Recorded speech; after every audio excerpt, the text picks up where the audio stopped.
What is heat exchanger? Heat exchanger is a system used to transfer heat between two or more fluids by cooling and heating processes. Next is the types of heat exchanger.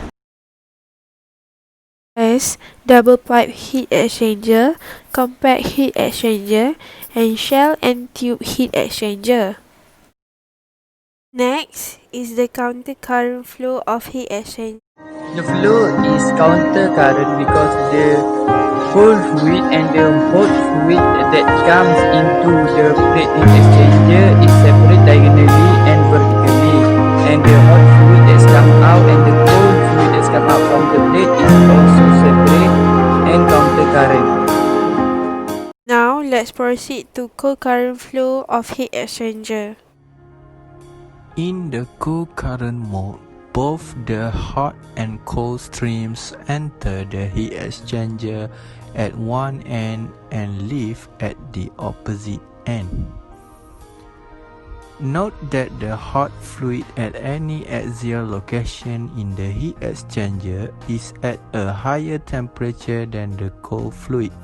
In the co-current mode, the temperature difference delta T is largest where the two streams enter the heat exchanger and decrease to its smallest value at the other end.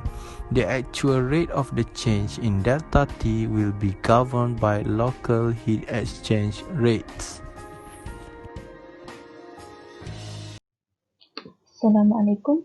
My name is Rishahira Amila binti Roslan. So now I will explain about the precursor step of this experiment.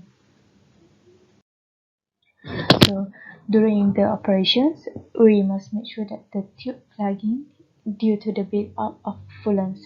This can cause pressure build-up inside the heat exchanger. Second, beware of tube leaking caused by corrosion. If fluid in hot and cold side meets, a reaction may occur. A corrosion monitoring, inspection, and leak detection are very important. Next one is if a slurry flow or contaminated liquid flow enters the heat exchanger, erosion may happen and can cause leaking too. So to overcome this, install a filter to separate solid material from the liquid flow. Next, avoid over-pressuring the heat exchanger. Do startup and shutdown operation smoothly.